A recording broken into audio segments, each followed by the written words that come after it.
kerekasztal munkát. Köszönöm.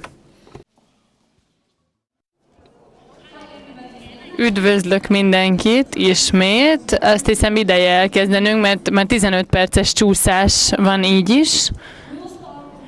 A következő rész a kerekasztal beszélgetés, ahol a polgármesterek és önkormányzatok számára tapasztalható előnyöket beszéljük meg, a hálózatok előnyeit. Bemutatnám a beszélőket a kerekasztal körül.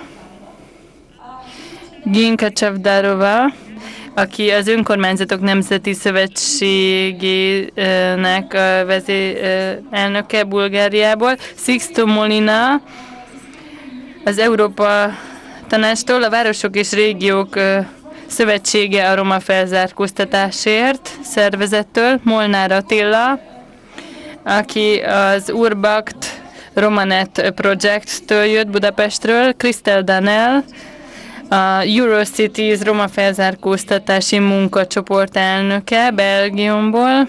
Kostel Berkus, aki a Roma Oktatási Alap elnöke. Üdvözlök mindenkit! Ebben a részben Kálmán Mizsei, akit már bemutattunk, fog moderálni. Most átadom neki a szót. Köszönöm szépen. Elnézést a késésért. Egy kis technikai malőr volt. Most itt ülünk ebben a remek panelben. Sokunknak itt komoly tapasztalata van a hálózati munkában. Szeretném, hogyha mindenki 5 percben előadná a mondandóját, hogy mit csinál, milyen munkát végez, hogyan látja ezt a hálózatot, ez hogy illeszkedik be a munkájába. Nagy örömmel kérem föl Kostel Berkuszt.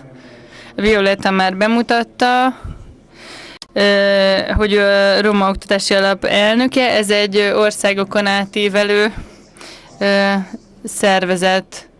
Kostel, a szó. Köszönöm szépen. Tegnap este azon gondolkoztam, hogy írjak-e valamit arról, amit ma meg szeretnék osztani önökkel. Úgy döntöttem, hogy inkább horgászni fogok, nem pedig írni. Én a Roma Oktatási Alapnak dolgozom. Legtöbben itt önök közül valamilyen módon szakértői ennek a témának, és együtt dolgoznak a Roma Oktatási Alappal. Önök, mint polgármesterek, helyi önkormányzatok vezetői és civil szervezetek képviselői kiegészítik a mi munkánkat. Ez egy ideális együttműködés annak a tekintetében, hogy hogyan tudunk egy valódi, jól működő együttműködést kialakítani.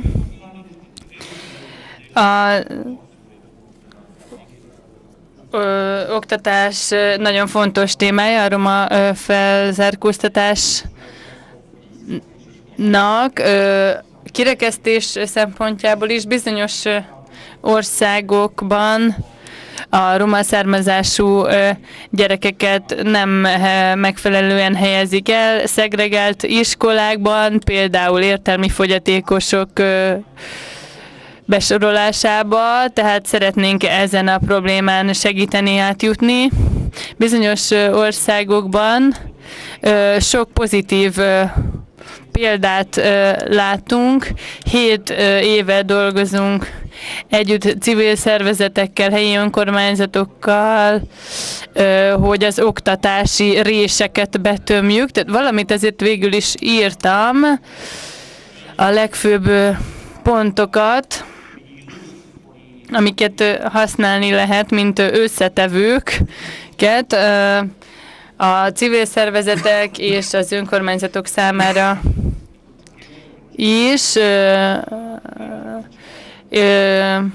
hogy tanuljanak egymástól. Az első A felhatalmazás, illetve helyzetbehozás, hogy a helyi illetékes embereket, szerveket megfelelő helyzetbe hozzuk, mert azok, akik igénylik a forrásokat és a segítséget, tehát a tipikus résztvevő, ahogy önök mind tudják, azok a polgármesterek, és ez a helyzetbehozás, ez egy kicsit túl komplex ahhoz, hogy definiáljuk, mire is van szükség.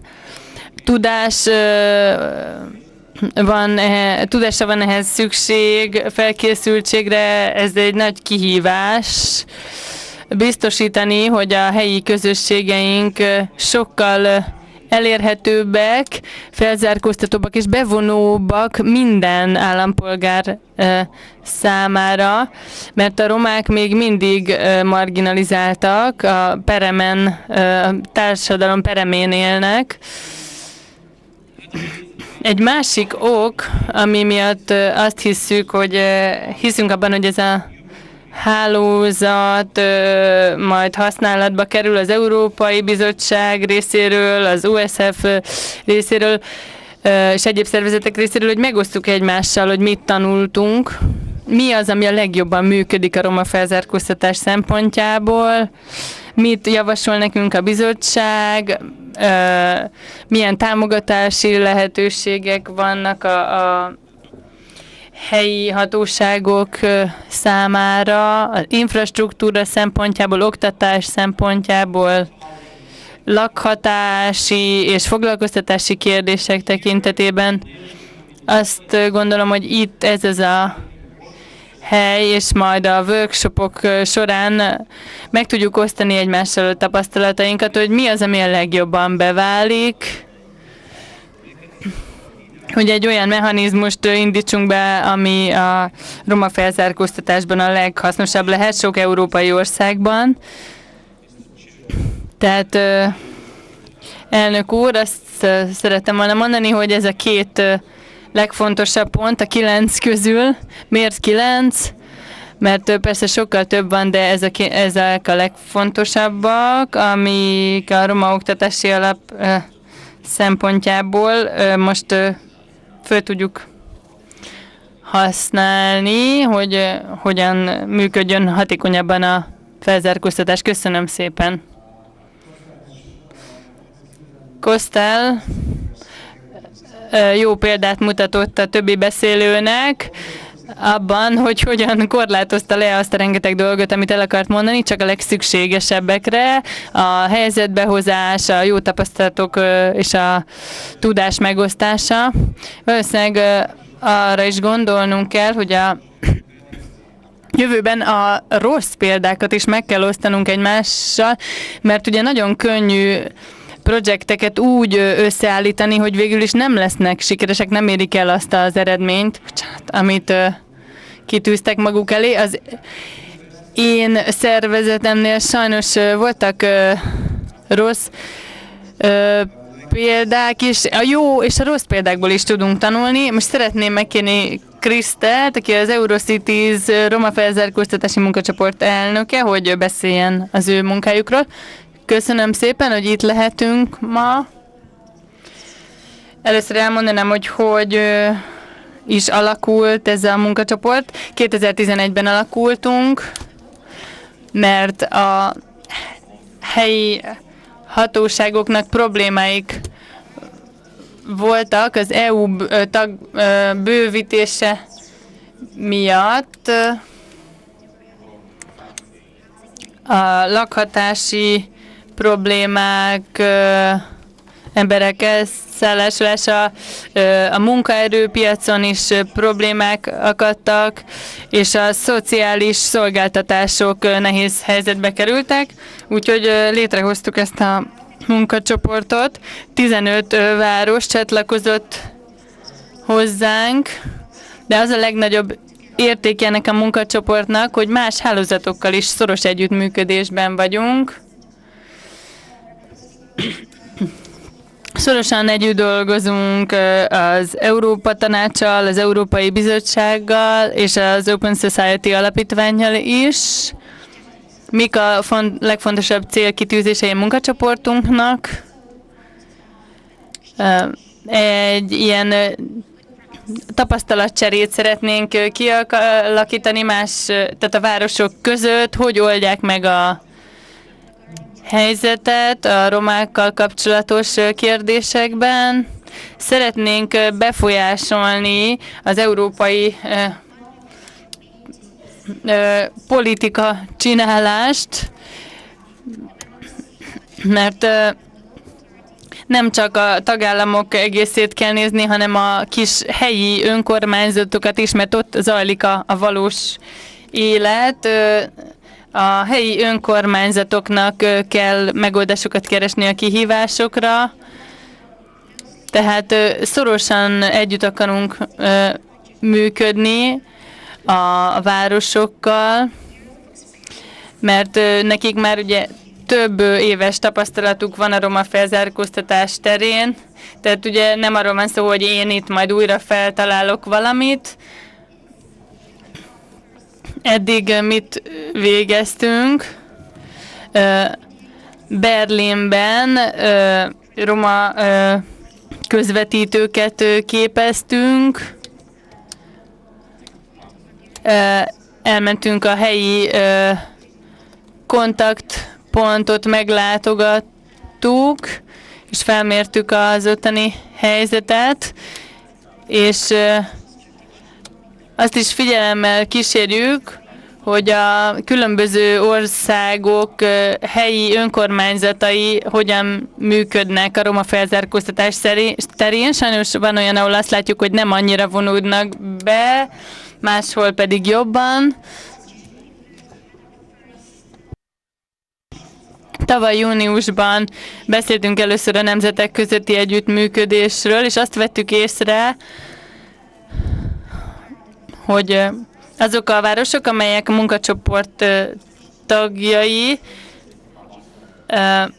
felállítják a saját tagszervezetüket, de ezt még jobban kell strukturálnunk, hogy ne csak a városi kezdeményezés legyen, hanem egy struktúráltabb felépítés.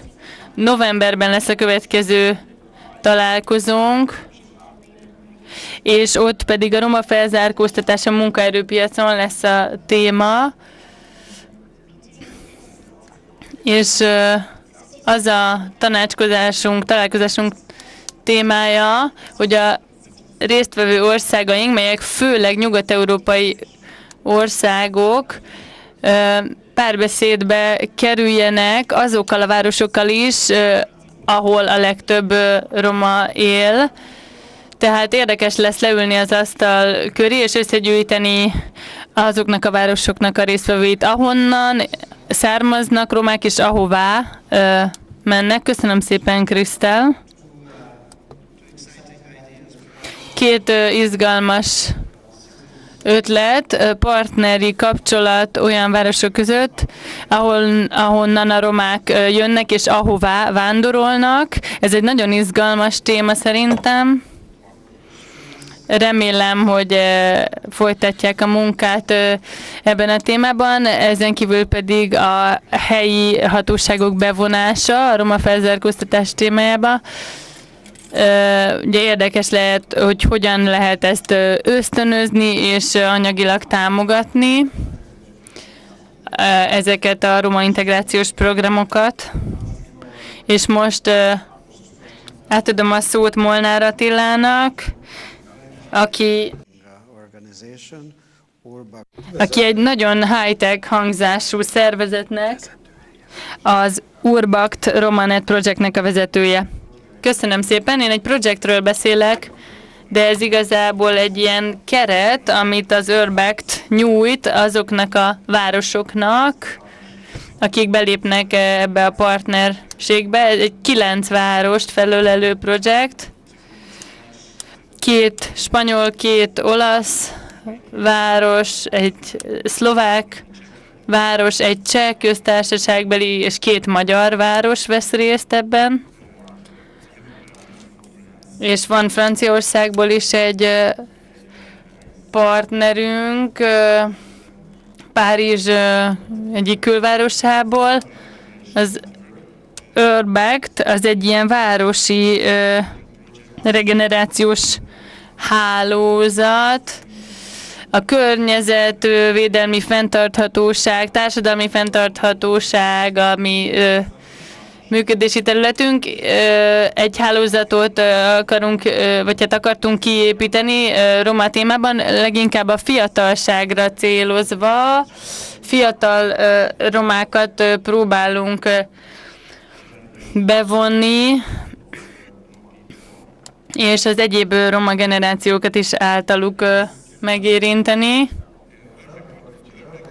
Az Urbact egy keretet nyújt ehhez a projekthez, és ez olyan, hogy van 2 szintünk, egy helyi szint, ahol a helyi támogató, a városok helyi támogató csoportot kell, hogy létrehozzanak, és ezzel a támogató csoporttal ki kell dolgoznunk egy közös helyi akciótervet a helyi ügyek tekintetében, és aztán a helyi szint után van egy nemzetek közti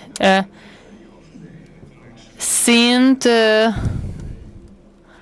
ahol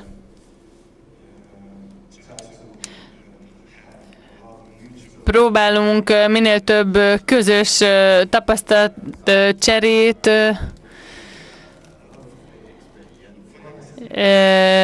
végezni, ilyen kétoldalú kapcsolatokat kiépíteni a városok között, és közös projekteket kidolgozni a jövőben. De persze a fő célunk az az, hogy a helyi akcióterveket kidolgozzuk, és elkezdjük a munkát, stratégiai alapú munkát a közösségekkel, melyek a résztvevő városokban, kis- és nagyvárosokban vannak. És megpróbálunk arra is lehetőséget teremteni, hogyha véget ér ez a program, akkor utána is folytatni tudjuk a munkánkat, mert nagyon hasznosnak bizonyult. Már hallottuk, hogy nagyon fontos, hogy megtaláljuk a párhuzamokat a létező modellek között. Tehát megpróbáljuk megtalálni ennek a projektnek a lehetőségeit a folytatásra. Köszönöm.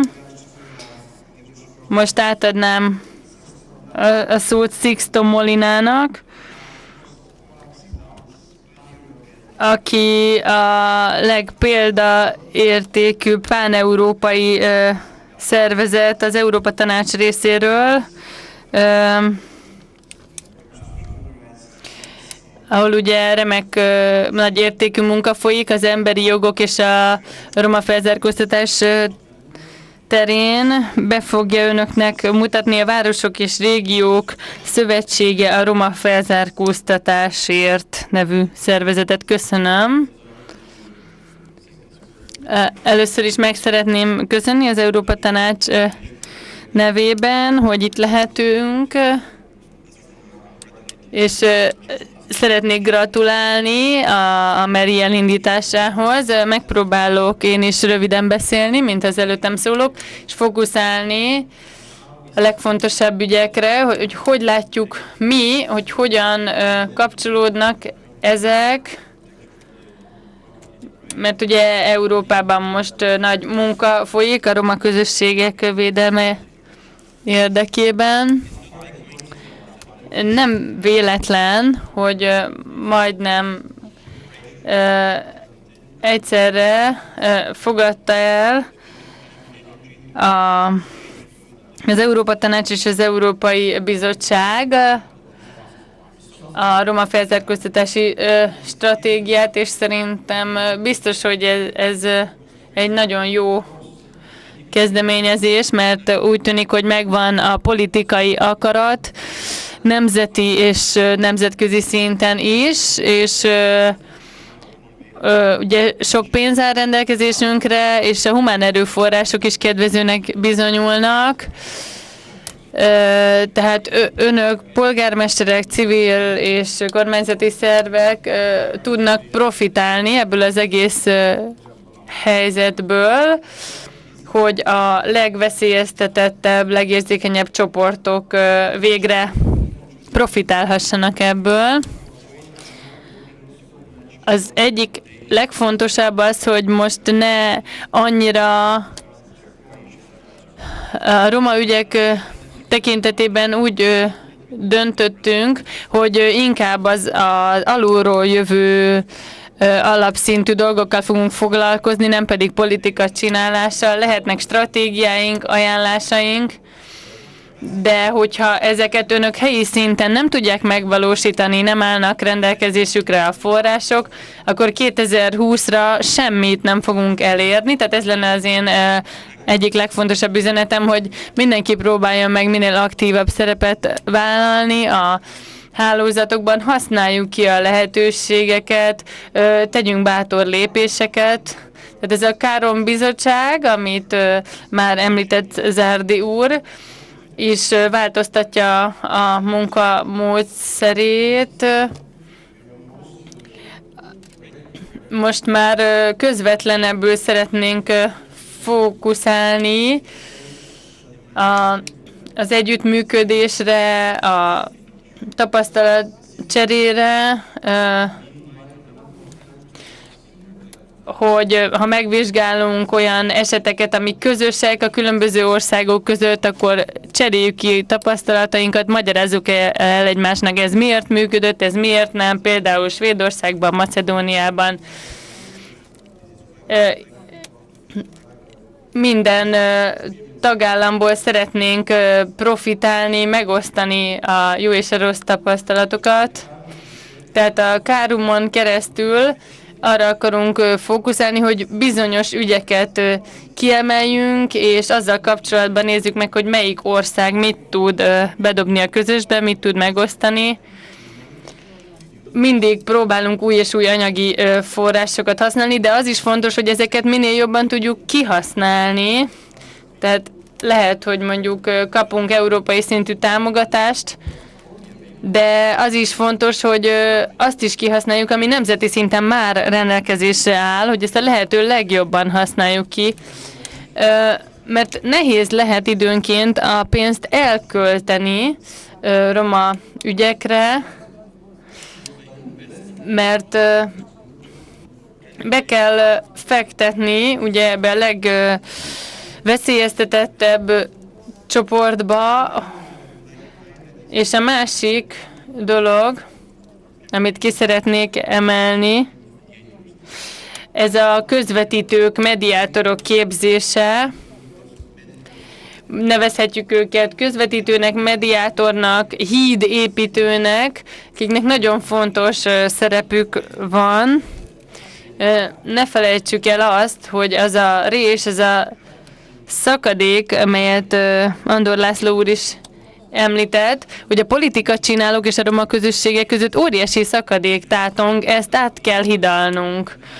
Hagy hozzak egy példát, teljesen megdöbbentem, egy pár héttel ezelőtt Oroszországban voltam, és roma vezetőkkel beszéltem, azt mondták, nem, és soha nem fogom az én közösségemből megkérni a gyerekeket, hogy járjanak iskolába, mert nekem sem volt soha esélyem iskolába járni. Szerintem ez egy óriási gond, hogy nem biztosítunk lehetőséget, hogy például hozzájussanak az oktatáshoz. Tehát óriási nagy munkára van még szükségünk. A városok polgármestereinek nagyon nagy munkájuk van még itt, hogy meggyőződjünk arról, hogy ez a politika csinálók és a roma közösségek közti szakadékot sikerül áthidalni. Például olyan országokban, ahol tuberkulózis jelen van, és nem mennek el a kórházakba az oltóanyagokért. Ez a közvetítőknek, vagy hát egyéb ebben a szerepben lévő embereknek a feladata, hogy bevonják a romákat a fősodratba. Ennek a szövetségnek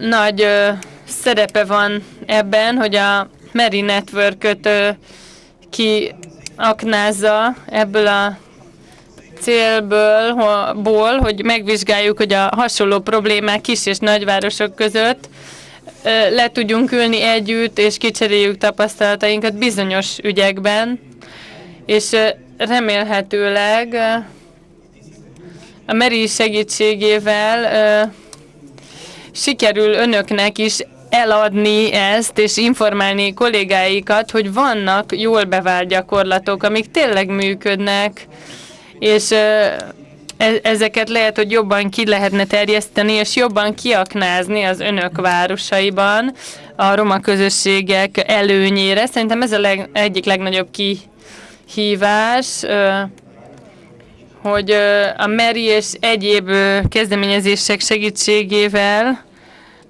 sikerüljön előre lépnünk. Még egy pont mielőtt befejezem. Nem meggyőzni szeretném önöket, mert önök, akik itt vannak, már biztos meggyőződtek arról, hogy ezek hasznos dolgok, de szeretném meghívni önöket, invitálni önöket arra, hogy kommunikálják ezt kifelé, és osszák meg tapasztalataikat és tudásukat az egyéb városokkal is, akiket most itt nem értünk el, akiket még meg kell győzni, hogy az önök tapasztalatát, az önök hálózati munkáját propagálják, hogy megtudjuk, hogy mi az, ami van, mi az a munka, ami még hátra van, és hogy tényleg megosztjuk, hogy mi az, ami bevált. Ez a legfontosabb üzenetem. Nagyon fontos, hogy mindannyian megosztjuk egymással a legjobb politikákat és a legjobb gyakorlatokat. Köszönöm, Sixto. Igen, mély gyakorlati tapasztalatok birtokában osztotta meg velünk ezeket a gondolatokat. Komoly bátorság kell egy ilyen projektbe való beszálláshoz, és legyünk őszinték, hogy a többségi populációnak igen komoly előítéletei vannak. Ismerek olyan önkormányzatokat, településeket, amelyek pont az ellenkezőjét tette, csak azért, hogy szavazatokat nyerjenek, hogy ami a romáknak jó, az jó lehet a politikai kurzusnak is, ez a legjobb eset. Azután hallottunk ugye az egymástól való tanulás, egymás értékelése, vagy akár kritikája is elhangzott, és hallottuk a figyelmeztetést, hogy nagy hiátusok, nagy szakadékok lehetnek a nemzet és a helyi szintű programok között, gyakran a szegregált roma közösségek nagyon távol kerülnek a vezető szintektől. Az NGO-k és a helyi önkormányzatoknak hatalmas feladatuk van e tekintetben, és hogyan lehet minden érdekelt felet meggyőzni, hogy tanulni kell, hiszen sok oka van annak, hogy abszolút prioritásként kezeljük a roma kérdést, a szegénység kérdését, de hogyan tudjuk meggyőzni azokat, akik még nem értek el oda. Köszönöm szépen. Sixto. Az inputokat eddig nemzetközi szervektől kaptuk elsősorban, hálózatoktól. Na most Ginka Csavdarova viszont egy nemzeti intézményt vezet. A mi régiónkban kiemelkedő modellként szolgálhat, kiválóan működik együtt az önkormányzattal, és a roma kérdéseket is a fókuszba helyezi, és Ginkát kérdezem, tehát egy 5 percben számoljon be a munkájukról. Köszönöm szépen. Nagy dolog, hogy a helyi önkormányzatok ilyen sok üzenetet, tanácsot kaphatnak egy ilyen alkalommal, de válaszolni is kell ezekre a megkeresésekre, amelyeket mi kapunk, ugye a helyszinten. A polgármesterek a roma problémák megoldásában úttörő szerepet játszhatnak. Ez nem csak egy üres szólam, ez a mi valóságunk, mert hiszen mit jelent a helyi önkormányzat végül is? Az önkormányzat azt jelenti, hogy mi saját magunk hozzuk meg a döntéseinket a helyi lakossággal egyetemben. Először.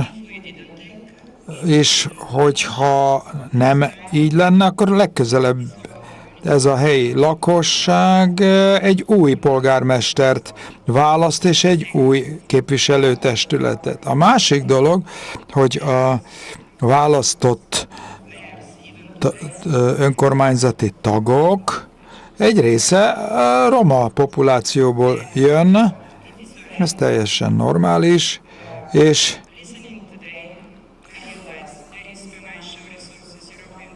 ugye halljuk a sok szólamot, meg hát azokat a híreket, hogy az EU-nak pénzük van erre, de a helyi szintről nézve az a kérdés, hol ez a pénz? Nagyon nehéz, nagyon nehéz. Valóságos információt kapni a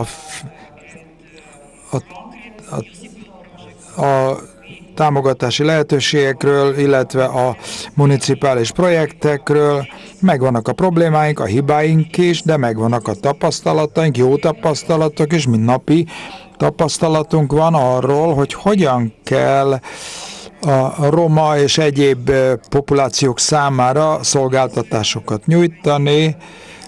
A másik magyarázatom talán az, hogy a mi bulgár szövetségünk úgy döntöttünk, hogy támogatjuk a polgármestereket, mégpedig azokat, akik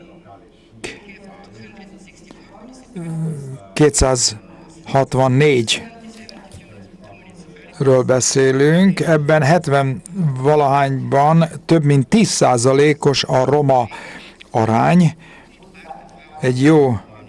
Tehát ez egy komoly koncentrációt jelent. Mi ezekkel a polgármesterekkel dolgozunk, támogatjuk őket.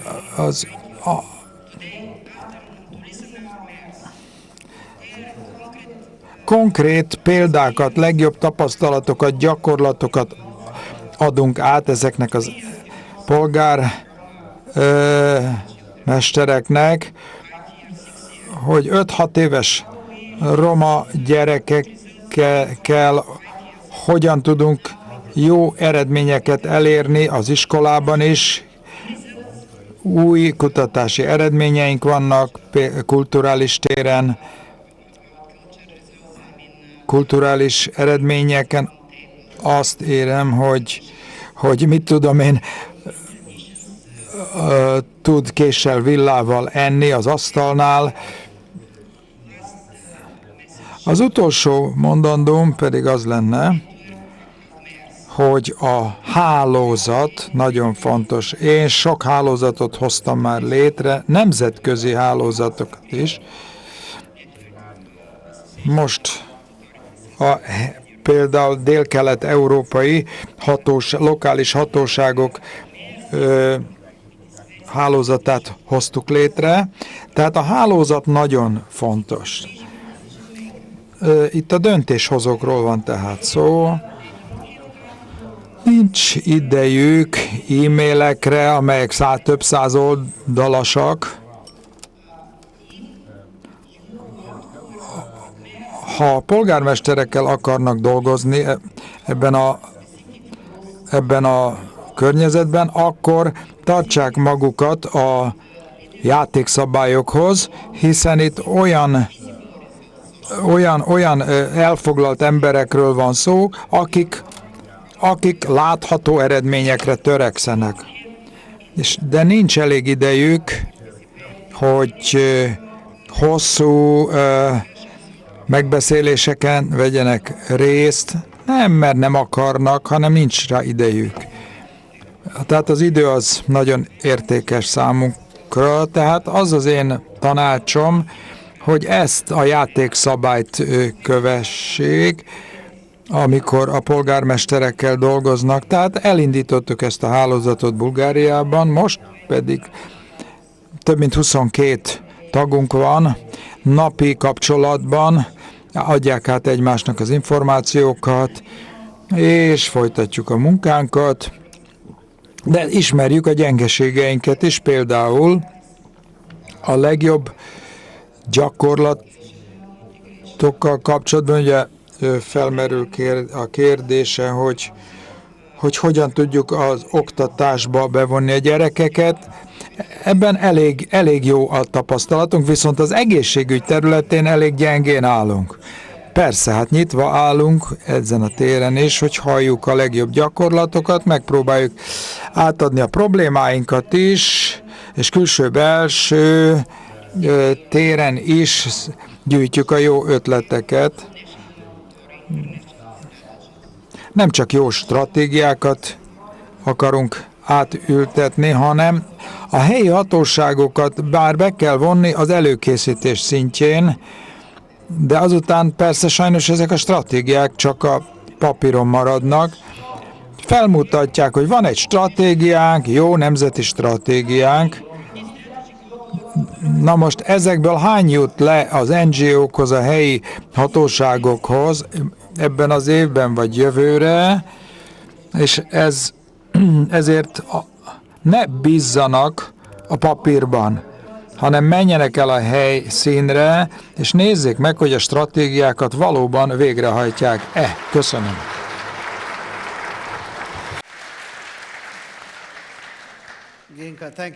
Köszönöm szépen, nagyon köszönjük, Ginka.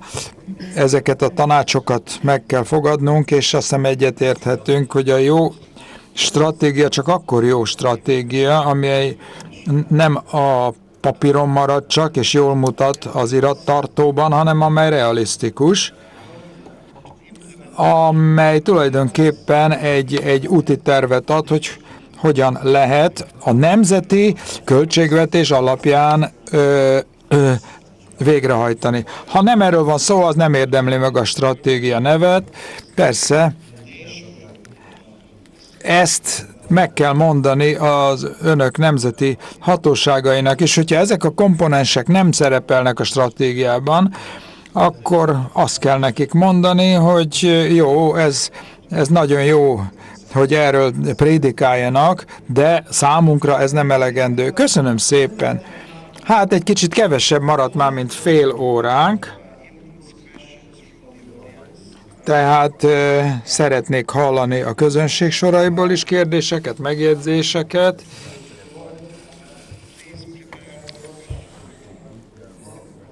Nagyon fontos, hogy halljuk az önök reakcióit, reflexióit is ezekre a kis előadásokra. Itt látok egy kezet a levegőben, kérünk mikrofont a megszólalónak. Nincs mikrofonunk.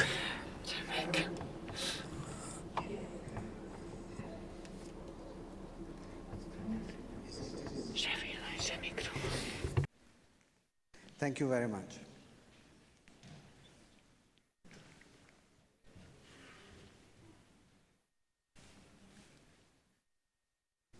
And introduce all who ask, please. Mutatkozzanak is be. Franciául beszélhetek? Igen, lehet.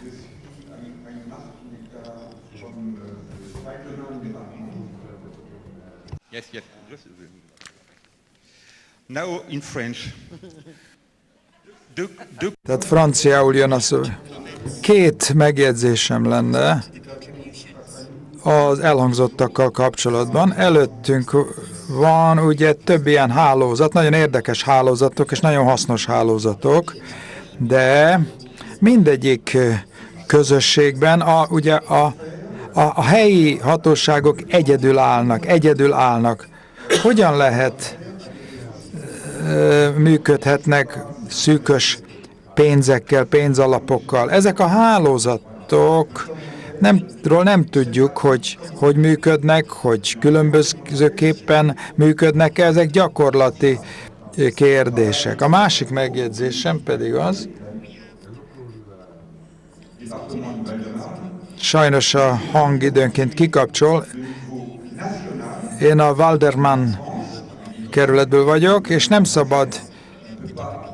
szabad elfelejtkezni, hogy problémák vannak a francia kormány oldalán is, és itt van aztán az európai szint is.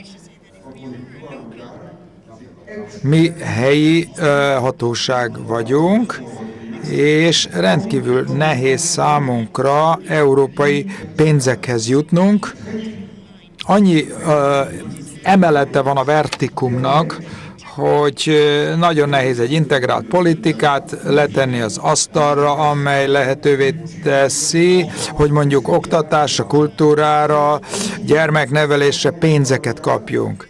Amikor tehát egy helyi hatóságnak dolgozik, akkor meg kéne hallgatni a nemzeti szinten és az európai szinten is. Köszönjük szépen! Ugye, ha nem lett volna ez a kérdés, akkor én magam is tettem volna föl a kérdést, és megkérném mindannyiunkat, hogy reflektáljunk erre. A második kérdést aláhúznám, ezzel már sokat gyűrköztünk, ugye, hogy átfogó vagy integrált megközelítés a neve. Klára Orgovanová Szlovákiából itt van velünk, aki, amikor ő volt a roma rendkívül és meghatalmazott nagykövete, egy stratégiát kialakítani, aminek viszont a végrehajtása rendkívül nehéz. Nem ehhez a panelhez tartozik, de a panel utáni megbeszéléseknek lenne ez a témája, de ha van valamelyikünknek erre reflexiója, akkor halljuk. Köszönöm szépen. Én franciául válaszolnék, mivel franciául kaptam a kérdést. Ez a kulcs kérdés, hogy túl sok hálózat van, túl sok kezdeményezés van, és ez már elhangzott a bizottság részéről, hogy ami már működik, és jól működik, azt ne duplikáljuk, ne ismételjük meg feleslegesen. Csak a saját nevünkben beszélhetek.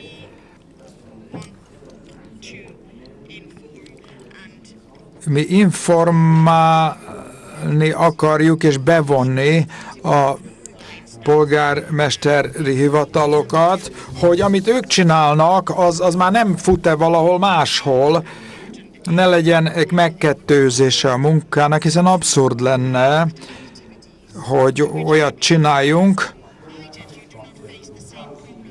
hogy mindenki egyformán járjon el. Vegyük például a lakhatás, a lakásépítés kérdését. Nem mindenki ugyanolyan helyzetben van. Ez egy speciális téma, a lakásépítés, lakáshoz jutás kérdése. Lehet, hogy nem maga a polgármester, hanem bizonyos technikusokat kell elküldeni egy ilyen meetingre, akik naponta találkoznak a problémával. Jól meg kell céloznunk a meghívottakat, és jól meg kell céloznunk az adott települést is. Na most a népszerűsítés is fontos, hogy az interneten megismerkedhessen az eredményekkel. Népszerűsíteni kell az eredményeket. Mondjuk Párizst vegyük, hát vicces lenne, hogy ugyanazt csinálná, mint egy pár száz lakosságú falu, a kettő nem összehasonlítható. Tehát, ha átláthatóak vagyunk, és ha az eredményeinket megoszthatjuk egymással, akkor racionálisabban használhatjuk fel a pénzügyi lehetőségeinket. Tehát akkor a megcélzott embereket be lehet vonni ezekbe az akciókba. Hogyha 200 embert hívunk meg egy konferenciára, az nagyon drága, és gyakorlatilag értékelhetetlen az eredmény. Az a lényeg, hogy direkt módon kommunikáljunk, és így tudunk csak jó minőségi szolgáltatást nyújtani.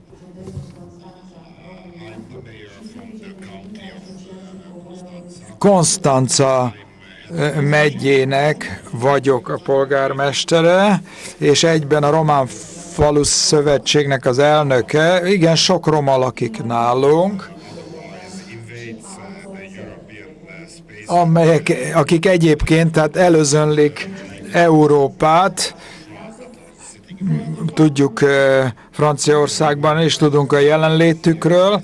Itt ezen a konferencián azért vagyunk itt, mert szeretnénk a hálózaton keresztül azt a kérésünket Európa elé terjeszteni, hiszen mi is európaiak vagyunk,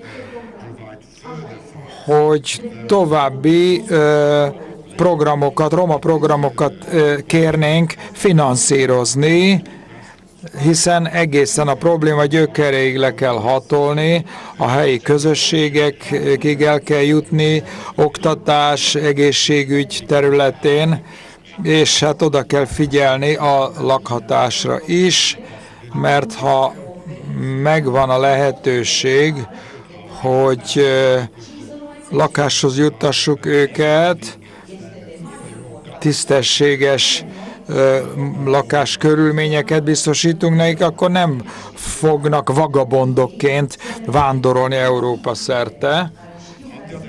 Viszont meg kell próbálnunk tiszteletben tartani a tradícióikat, a hagyományaikat, és a saját országukban lehetővé tenni az életet számukra. Ugye ezzel kapcsolatos nyilvános dokumentumok nagyon is felhívják a figyelmeket a felzárkóztatási programokra. Köszönöm szépen, hogy meghívtak bennünket ide. Nem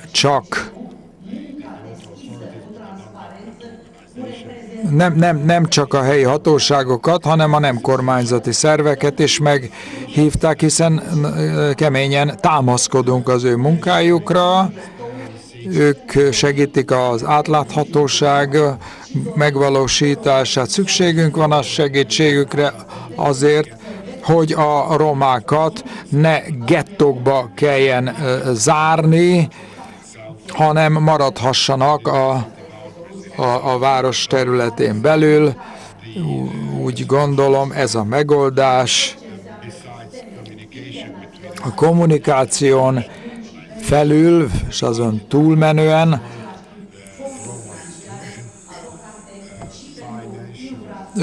pénzügyi forrásokat is kell biztosítani, az oktatás, a képzés és az egészségügy területén.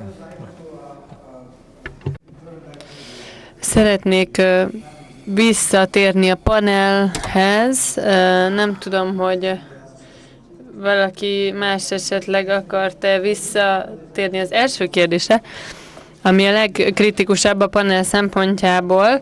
A délután és holnap folyamán meg fogjuk beszélni a szektorális kérdéseket, beleértve a lakhatást is, és köszönöm szépen, hogy nagyon helyén valóan lefektette az alapelveket, de ennek a rövid kis kerekasztal beszélgetésnek a során fókuszáljunk arra, hogy önök mit várnak a hálózatoktól, azoktól a hálózatoktól, amelyek önöket egyesítik, ahogy Ginka mondta nagyon helyesen, hogy mindannyian nagyon elfoglaltak, tehát úgy kell önöket segítenünk, ami önöknek tényleg segít, és nem csak bürokráciai szinten valósul meg ez a segítség. Tehát ebben az értelemben, hogyha további ötleteket kapunk, és hogy mi legyen, mi kellene, hogy a hálózatok feladata legyen, és mi az, ami nem kellene, hogy a hálózatok feladata legyen. A fennmaradó 10 percben, ha ezt meg tudnánk beszélni, az remek lenne. Kosztel, esetleg van hozzáfűzni valód? Szükséges ezt a továbbiakban is majd megbeszélnünk. Ez, hogy visszatérjünk a talaj szintjére, és megbeszélni, hogy mik a legfontosabb szempontok. Szerintem, amit a Mary mindannyiunknak tud nyújtani, az nem az, hogy duplikálja azt, ami már létezik, hanem egy olyan csatornát biztosít mindannyiunk számára, mely összeköti azokat, akik halászni próbálnak, azokkal, akiknek van halász felszerelésük, tehát, hogy összekössük a helyi hatóságokat a nemzeti vagy európai intézményekkel, mert óriási nagy a szakadék ezek között. Ez egy paradoxon Romániában, hogy több pénzt kérünk, de aztán nincs lehetőségünk, nem is tudjuk elkölteni ezt a pénzt. Csak 8%-et tudtuk elkölteni az EU-s pénzeknek. Ez kár, de ez az igazság. Nem akarom hibáztatni a helyi hatóságokat ezért a helyzetért, mert a legtöbb helyzetben a felelősség a kormányzatot terheli, de hogy tudnánk kihasználni ezt a csatornát, az pont abban nyilvánulna meg, hogy a kapcsolatot létrehozzuk, hogy egy ország kap egy bizonyos összeget, amit elkülönítenek annak az országnak a számára, hogy a helyi hatóságok tudják ezt használni. Ugyan van egy filter, egy szűrő a kettő között. Lehet, hogy mindent megtesz egy szervezet, mondjuk egy önkormányzat, és mégsem éri el, amit akart. Az igaz ugye nagyon, amit Ginka mondott, hogy a polgármesterek nagyon elfoglaltak, de hát ők a helyi embereknek a vezetői, tehát nekik kell felelősséget vállalniuk mindenkiért. Ennek a panelnak az a fő témája itt most, hogy mik az előnyök, a gazdasági előnyök. Ugye nem kell nekem most itt meggyőznöm önöket arról, hogy a roma felzárkóztatás gazdasági előnyökkel is jár, ugye ahelyett, hogy munkanélküliek lennének, ahelyett, hogy a társadalom szélén élnének, bevonódnak, és ez minden állampolgár számára a gazdasági előnyt jelent, ha bevonjuk őket az egészségügyi szolgáltatásokba, az oktatásba, a munkaerőpiacba. Ugye nem kell nekem meggyőznöm önöket arról, hogy milyen hasznos dolog, ha kihasználják a rendelkezésre álló anyagi lehetőségeket. A helyi közösségek legjobb, tehát hogy leginkább az érdekeit szolgálja a közösségeknek. Szerintem sok országban van egy negatív attitűd a romákkal kapcsolatban. Mondok egy példát a saját országomból. Romániában több mint 70%-a a többségi társadalomnak nem akar magának roma szomszédot. Hát ez egy ilyen mutató, hogy mekkora társadalmi attitűdbeli, hozzáállásbeli szakadék van. És az utolsó előny, amiről itt beszélnünk kell, az a politikai előny. A legtöbben önök közül itt polgármesterek. Bizonyos esetekben a roma felzárkóztatás felé megtett lépések bizonyos politikai előnyökhöz jutathatják önöket, mert a többségi társadalom gyakran negatív hozzáállása, hogyha útvonalakat építünk ki, oktatási programokat hozunk létre, az még nem feltétlenül jelent politikai előnyt, mert a többségi társadalom hozzáállása gyakran nem megfelelő. Egyrészt meg kell győzni a helyi hatóságokat, hogy ez előnyt fog jelenteni, ez a munka. Hogyha a roma gyerekek sokkal jobban bevonódnak az oktatásba, mint eddig, hogyha közelebb kerülnek a többségi társadalom gyermekeivel, hogyha az oktatásban, szakképzésekben részt vesznek, akkor ugye a munkaerőpiacra is bevonódnak, mert egyébként munkanélküli, inaktív állampolgárokká válnak. Tehát amit nagyon ki kell hangsúlyoznunk és elismernünk, hogy önök, mint megválasztott vezetők, politikusok, az önök kezében van a döntés, és önök rendelkezésére állnak azok az eszközök, hogy a roma közösséget megpróbálják sokkal jobban bevonni, integrálni a többségi társadalomba, és hogyha itt most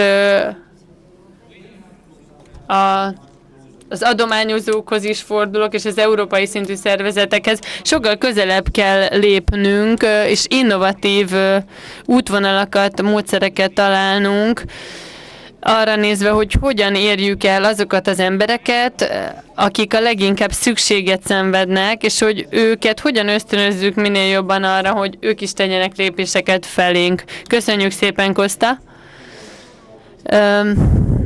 Örültem, hogy hallhattalak, Kosta, a valós élet különböző rétegeiből vett tapasztalataidról. És visszatérnék valamire, amiről Ginka beszélt, a lakhatással kapcsolatban.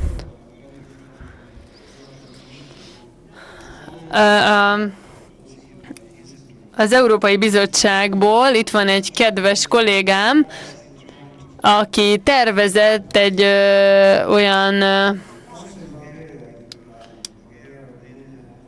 eszközt, ami Bulgáriában és egyéb új tagállamokban is használatba fognak kerülni. Ez a kísérleti projekt egy remek alkalom, melynek során EU-s forrásokat használtak föl, és remélhetőleg ma és holnap jobban utána tudunk járni, hogy mi az, ami valóban hiányzik, és mi az a mód, ahogy jobban ki tudjuk használni ezeket a forrásokat. A fennmaradó kis időben szeretnék 3 embert megkérni, egy úriember a mikrofonnal, egy hölgy, és aztán az úriember mögötte. Attól félek, hogy a többi kérdés az majd áttevődik a további szakaszokra. Igen.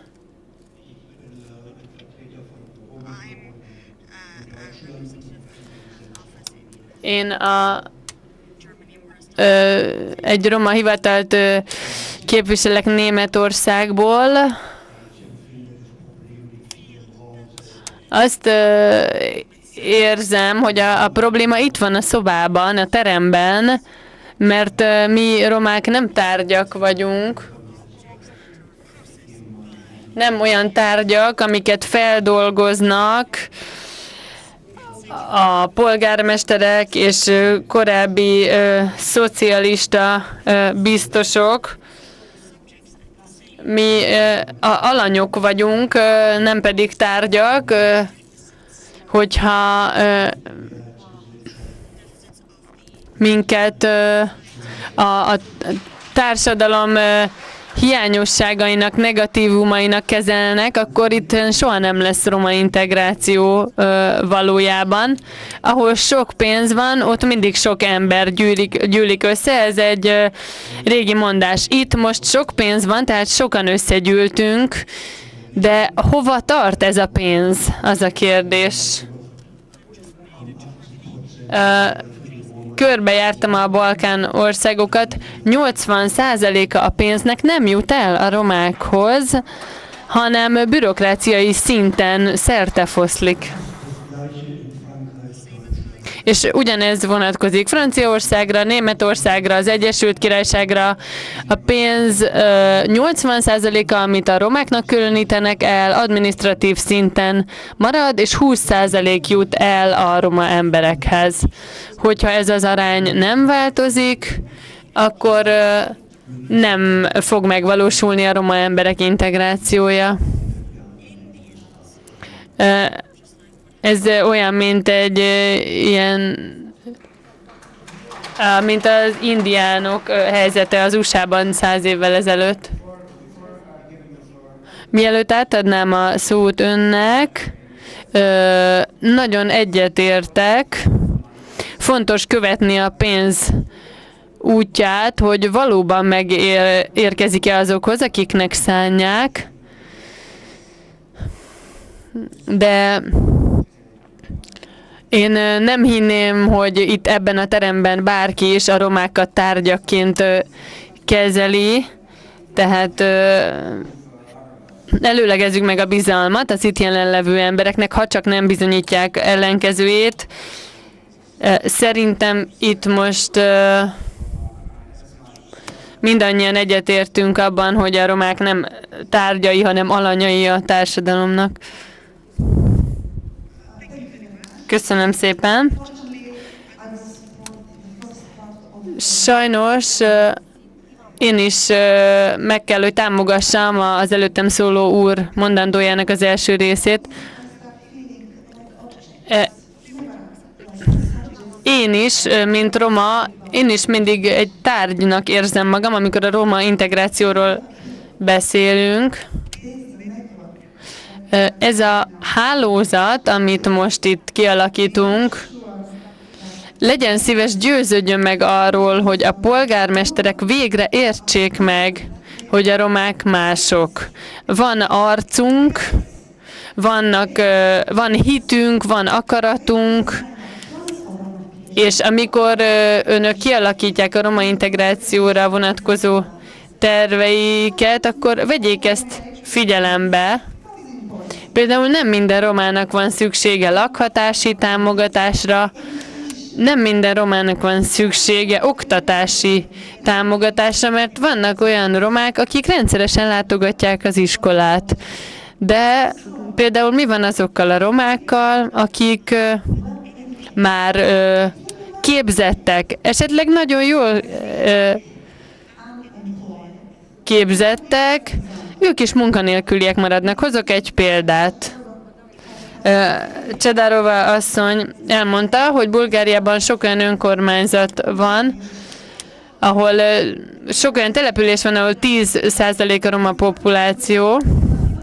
Vannak olyanok, ahol több mint 30% a roma populáció, és hogyha elmegyünk az önkormányzati adminisztrációt megnézzük, akkor 0% dolgozik az adminisztrációban, és vannak ott romák, akiknek egyetemi végzettségük van, és munkanélküliek. Hogyha a romákkal kapcsolatos politikát vesszük figyelembe, akkor két nagyon fontos dolog van.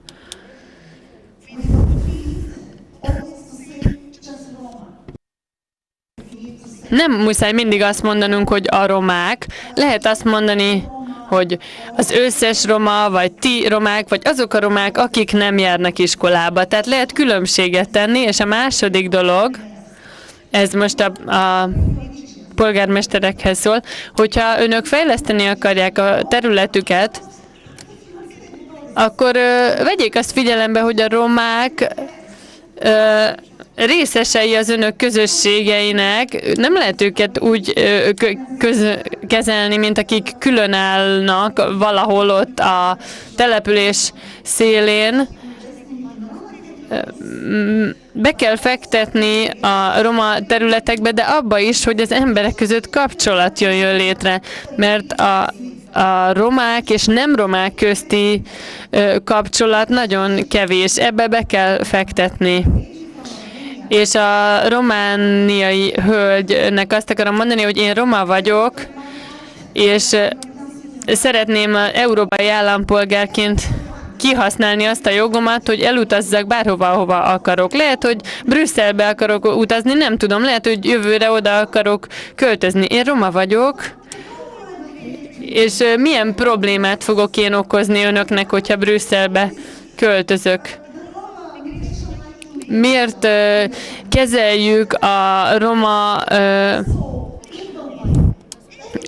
migrációt úgy, mint invázió? Miért bulgárok is vannak, akik utaznak Nyugat-Európába? Egyszerűen a szegénység miatt. Köszönöm.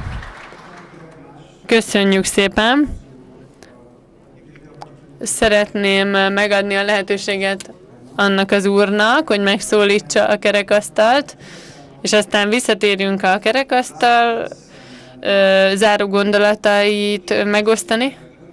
Thank you very much, Chair. I'll be very brief.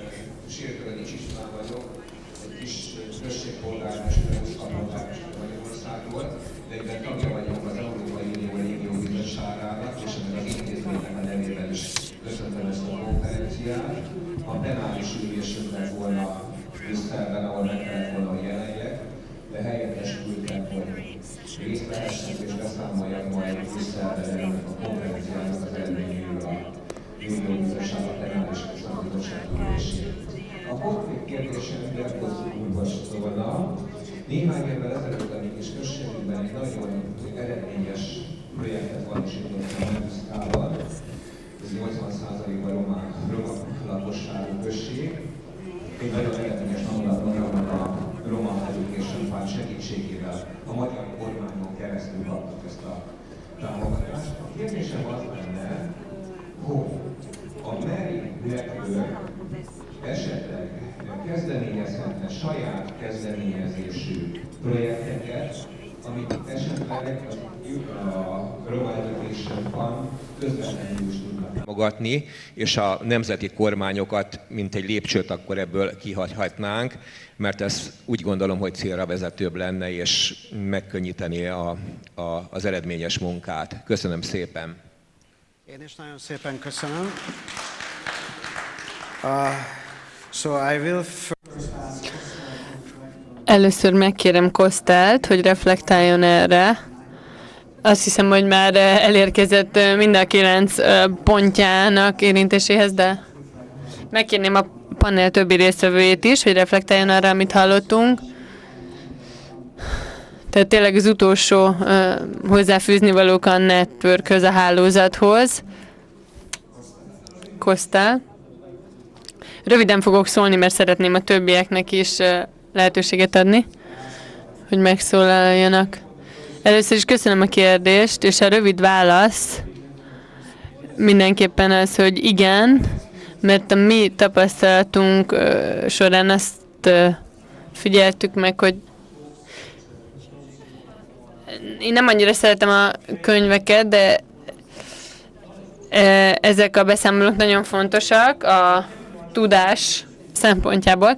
Elmondanék egy példát, ami talán az ön kérdésére válaszol.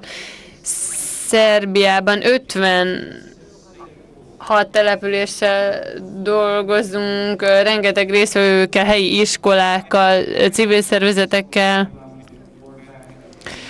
a Világbankkal és például a szerb oktatási minisztériummal is együtt dolgozunk. Mi nagyon szívesen dolgozunk együtt a helyi hatóságokkal, a helyi problémákat célozzuk meg, mert az alapítvány tényleg azt szeretné megvalósítani, hogy csatornául szolgáljon,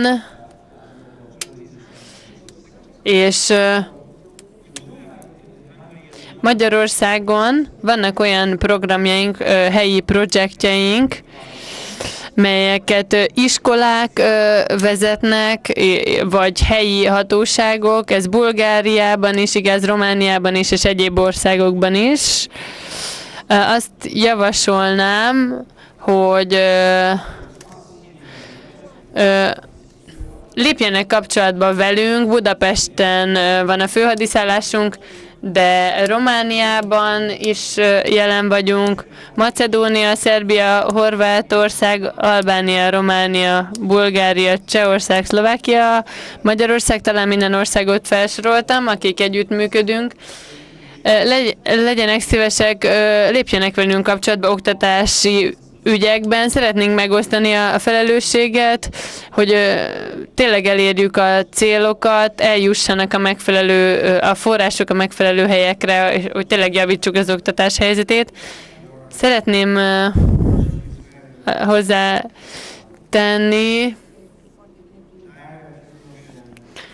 hogy a közvetlen európai támogatás azokra a célokra, melyeket a Roma Oktatási Alap támogat, nagyon fontos, különösen olyan ügyekben, olyan esetekben, amikor nagy a probléma, mert nehéz elkölteni az európai támogatásokat. Különösen az olyan szociális ügyekben, amiket itt most megbeszélünk. Remélem, hogy sikerül ezt a problematikát Brüsszelbe is eljuttatni, és segíteni fog nekünk abban, hogy lehetne hatékonyabban lobbizni ebben az ügyben. Krisztel? Egy dolog, amikor a támogatásokról beszélünk, akkor fontos, hogy a pénz ne csak a tagállamokhoz jusson el, hanem eljusson a helyi önkormányzatokhoz, és a közösségek közvetlenül hozzáférjenek a pénzekhez. Egy másik pedig, hogy mi hálózatként együtt akarunk működni nem csak a helyi hatóságokkal, hanem a helyi közösségekkel is. Azt hiszem, hogy ez a találkozó, a hálózat és az Open Society itt lehet, ebben lehet segítségünkre. És a harmadik pont pedig, hogyha valaki Brüsszelbe akar költözni, akkor legyen joga Brüsszelbe költözni, de győződjünk meg arról, hogyha valaki Brüsszelbe költözik, akkor ott jól integrálódni fog az ottani társadalomba. Attila?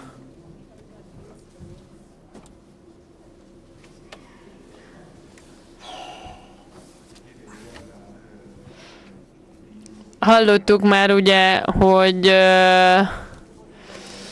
jobban meg kell határozni azt, hogy melyik anyagi juttatás pontosan mire szolgál a roma közösségek fejlesztése érdekében, de ne felejtsük el azt, hogy van az Európai Vidékfejlesztési Alap,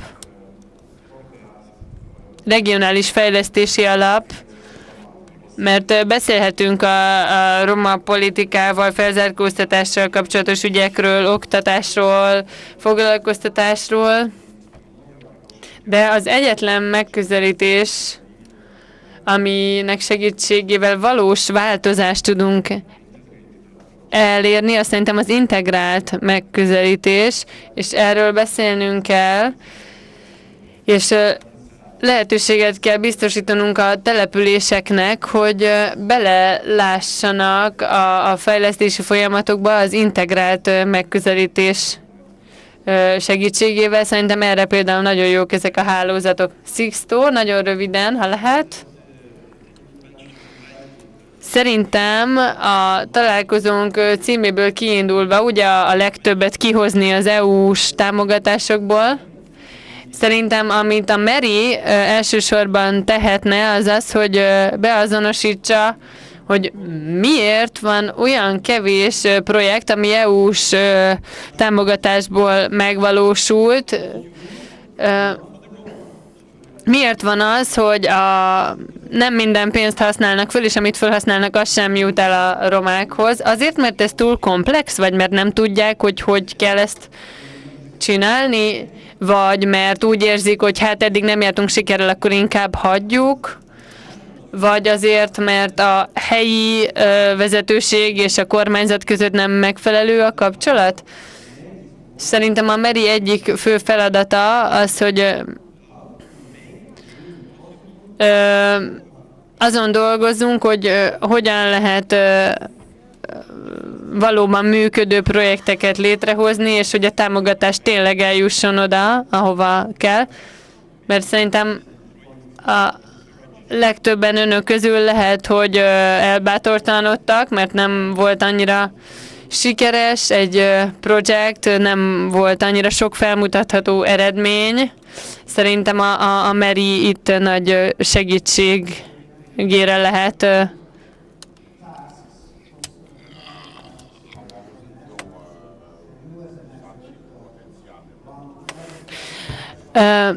Az Európai Bizottságtól érkező támogatásokkal kapcsolatban, igen, azt is meg kell néznünk, hogy ezek hogy érkeznek, vagy hogy nem érkeznek meg oda, ahova szánták őket. Nem tudom, hogy hányan látták önök közül ezt a remek dokumentumfilmet az iskolákról, mely azzal volt kapcsolatos, hogy Romániában az iskolai integrációs projekt hogyan is végződött, de ez más országban is játszódhatott volna.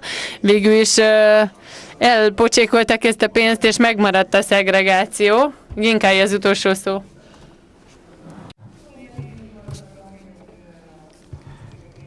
Két konkrét elvárásunk van a hálózattal kapcsolatban. Az első a második kérdését hallhatjuk? Tehát, hogy szét kell osztani, informálni a nemzeti gyakorlatokat, például törvénykezési gyakorlatot is. Ezzel támogathatjuk a roma integrációt. Nincs elég információ egymásról. A másik megjegyzésem, Bulgáriában is, mert kis ország vagyunk, de különböző régióinkban másféle romák vannak.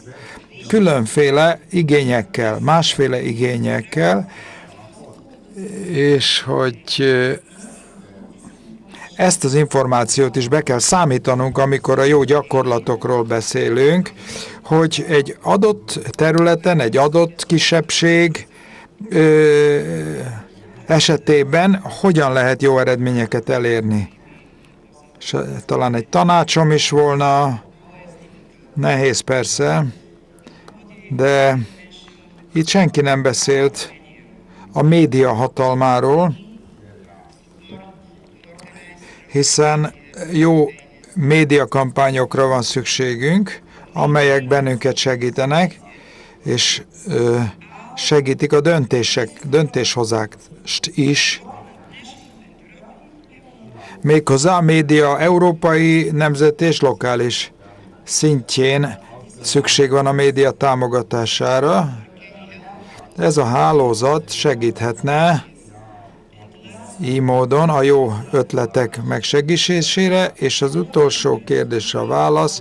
Nem hiszem, hogy 2, 3, 4 roma, akik a önkormányzatban dolgoznak, nem biztos, hogy ez jó eredményt hoz. Nekünk is ez a helyzet, nálunk is vannak. Amint bekerültek, elfelejtették, hogy romák, és a nagy probléma az, hogy hogyan lehet felhasználni a teljes adminisztratív kapacitásunkat a roma problémák megoldására, mert hiszen, hogyha csak 2-3-4 románk van, aki ott dolgozik, akkor minden roma problémával rögtön hozzájuk fordulnak, és egyszerűen nem tudják ellátni a feladatukat. Nekem van 3 roma, beosztottam, nyugodtan alszom, majd ők megoldják a romák problémát, nem. Mindenkinek össze kell működni, együtt kell működni a roma problémák kezelésében. Köszönöm szépen.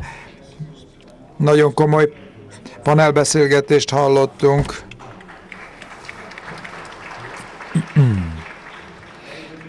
Nagyon jó kérdéseket és megjegyzéseket kaptunk. Annyit mondanék el a Meri részéről, hogy ígérjük, hogy úgy fogunk dolgozni, amely a komplementaritás, tehát a egymást kiegészítő jelleg figyelembevételét megvalósítja, illetve vigyáznunk arra is, amit Ginka figyelmeztetett rá, hogy nem fogunk titeket egymással versengő programokkal, kérésekkel bombázni, mert tudom, hogy nagyon elfoglaltak önök otthon, tehát amit az úr is említett, hogy a romák azok személyek, nem pedig tárgyak. Emlékezetünkbe kell vésni ezt, és meg kell vizsgálni, hogy hogyan lehet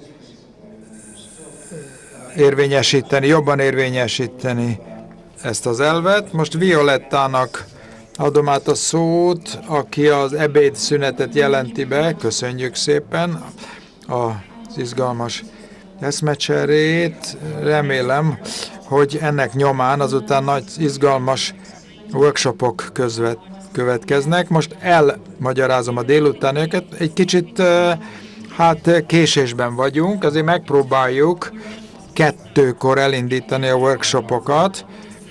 Már vannak jelzések, minden egyes workshopot kitábláztunk. Figyeljék a nyelvi beosztásokat, mert lesznek segítőink is, akik segítenek megtalálni, hogy ki melyik workshopba menne, tehát 2-kor indul.